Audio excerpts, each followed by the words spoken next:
Nous passons à la revue de presse avec Lucien Nguema. Sénégal, bonjour. Au menu de l'actualité de Tribune Quotidienne, une interrogation Kourbaïfal et Boldebouride. En tout cas, probable séparation et séparation avec le président Diomaye. Prost, la porte du bourreau comprenait Ousmane Sonko. A-t-il le courage de recommencer à zéro? Bon, entre cohabitation douce et retour dans l'opposition, le leader de Pastef et Patriotes, comprenez, Prost, la porte du bourreau, d'après toujours Tribune Quotidienne, s'était dit prêt à retirer son parti du gouvernement et à retourner dans l'opposition si, point de suspension, et comme le temps ne peut en aucun cas suspendre son vol. Retenons également l'autre fait relevé par Tribune Quotidienne, comprenez, le point de fracture entre les deux hommes a atteint son paroxysme après le ndogu des députés du parti au palais. Ainsi, le point actu pour sa part d'indiquer à sa une, Diomaye Faye contre Ousmane Sonko, la guerre des mots ouverte. En ouvrant le point actu, on peut dire sans trop se tromper que ça sent le tcho qui fait voir le rêve final. Surtout que le journal, le point actu nous renseigne, Sonko, comprenez, Prost, la porte du Bourroc, réplique à la posture et aux attaques de Diomaye et Abdourahmane Diouf en louant la fidélité et la loyauté des femmes. Bon, j'ai plus confiance aux femmes parce que je sais qu'elles ne trahiront jamais. Ousmane Sonko, Dixit, nous livre le point actu d'indiquer un propos au contour sémantique indissociable de la guerre des mots en cours au sein du pouvoir. Le pouvoir dans tous ses éclats. Et c'est Wolf Quotidien qui indique à ça une bataille politique en vue à tout et limite de Ousmane Sonko et de Diomaye. Pour l'instant, monsieur le président, son excellence Bassirou Diomaye Faye s'active bien entendu autour de la candidature de Macky Sall à l'ONU. Ainsi, l'As Quotidien sur ce point de révéler Ouattara, Alassane Dramane Ouattara, alias Ado, travaille Diomaye Faye. Bon, un membre de la coalition Diomaye Faye intéresse à plus d'un titre l'As Quotidien. De qui s'agit-il exactement? De Maître Moussa Diop. Bon, diffusion de fausses nouvelles. Maître Moussa Diop sauvé par le privilège de juridiction, informe l'As Quotidien ce matin. Vox Populi à ce sujet de relever une actualité qui possédait plus d'un à comprendre un bleu signé Maître Moussa Diop. En tout cas, Vox Populi de noter sûreté urbaine, l'audition de Maître Moussa Diop tourne court. Bon, l'avocat rentre, son privilège de juridiction joue en sa faveur, informe bien entendu Vox Populi ce matin.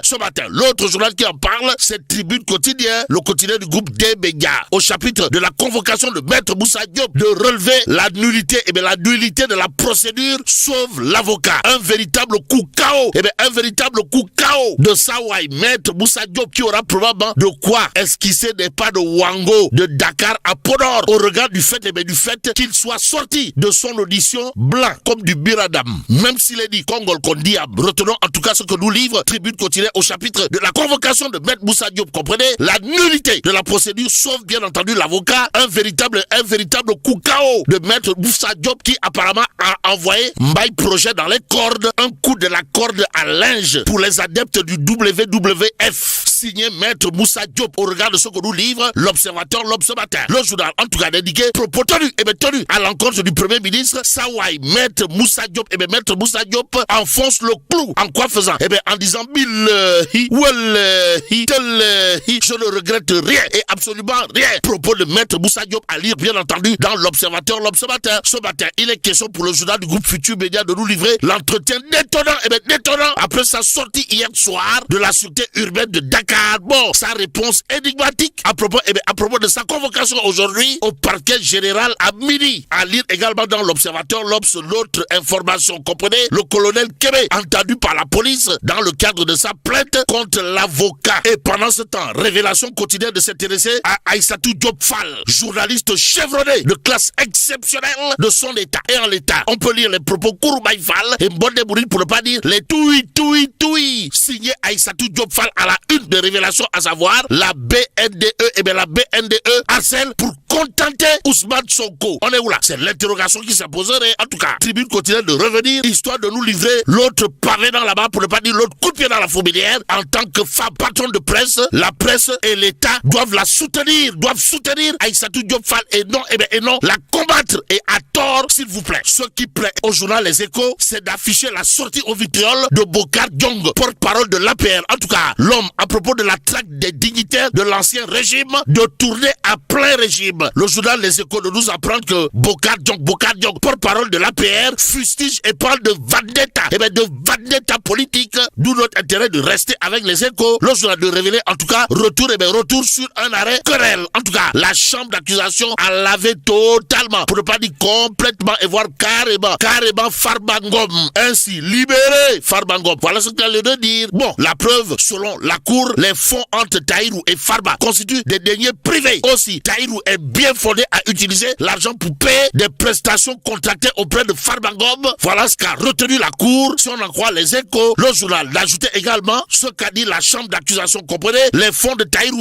remis à Farba Ngom ne sauraient révertir le caractère public des deniers publics. Aussi, aucune preuve attestant que l'argent du trésor public est allé directement dans les comptes des sociétés de Farba Ngom n'a été apporté. Ainsi, retenons ce qu'il y a de retenir dans cette histoire. Comprenez, Farba Ngom en d'autres termes, Farba Ngom n'a rien et absolument rien fait. Au regard justement de l'actualité du journal Les Échos qui nous informe que la chambre d'accusation a lavé totalement Farba Ngom. Bon, passons à En Relief Quotidien. Le journal de parler de restructuration de la coalition au pouvoir. Et là, on peut lire Dr Saliou Keita et l'ADS Sénégal, Tchakadam, s'engage aux côtés de Diomaye président. Ou le box, on nous tente de dire. En tout cas, Sawai, Dr Saliou Keita, ancien directeur général du CICES et son organisation politique dénommée ADS Sénégal, Tchakadam, s'engage pleinement aux côtés de Diomaye président. C'est l'information de En Relief Quotidien ce matin. L'autre partie qui en parle, c'est l'Évidence Quotidien. Le journal, en tout cas, de noter restructuration de la coalition ADS Sénégal Tchakadam de Dr Saliou Keita se range derrière Diomaye, c'est-à-dire répond à l'appel de Diomaye pour faire partie de la coalition Diomaye président. Restons avec l'Évidence Quotidien qui affiche lettre ouverte au chef de l'État sur la situation nationale. Et là, c'est le parti ravi de Pape Modou Fall, surtout Cheikh Ibra Fall, qui plaide pour le rassemblement autour des intérêts du Sénégal. Que dire de la proposition de Pape Modou Fall, surtout Cheikh Ibra Fall, dans l'Évidence Quotidien, sinon que ça. En tout cas, l'éveil quotidien au même moment de nous plonger dans la majorité aujourd'hui sous tension. Et là, on peut lire le silence calculé de certains alliés. De qui s'agit-il, de Cheikh Bamba Dièye, Tétié Fall et Moustapha Mamba Guirassy, qui apparemment affichent un silence total face à la tension dans la majorité. S'agit-il de silence de cathédrale, de silence de mort ou de silence d'enterrement? En attendant, la dépêche continue de parler d'entrepreneuriat, histoire de nous livrer la réaction magistrale, pour ne pas dire monumentale, de Khadi Faltal, AFAO. En tout cas, entrepreneuriat, 58% de PME détenus par des femmes. Ou le box, on nous tente de dire. En tout cas, malgré une présence de plus en plus visible des femmes dans l'écosystème entrepreneurial africain, l'égalité réelle dans l'accès aux opportunités économiques reste encore un défi majeur. Le constat est de Khadi Faltal, Garbi Pire Khadi Faltal, présidente de l'association des femmes de l'Afrique de l'Ouest, en abrégé AFAO, dans la dépêche quotidienne. Ainsi, à Khadi Faltal, il conviendrait de dire Bourlambay. En attendant, terminons avec l'I quotidien ce matin. Le journal de parler de litige foncier, histoire de révéler Grand Yoff sous menace. En tout cas, l'état civil et le stade municipal en sursis. Informe bien entendu l'I quotidien. Le journal de parler également de Harial, avec à la clé 22 familles sur le point d'être expulsées après plus d'un demi-siècle d'occupation. Bon, la mairie tape du poing sur la table et appelle l'État à agir. Et là, bon, que Dieu préserve le Sénégal.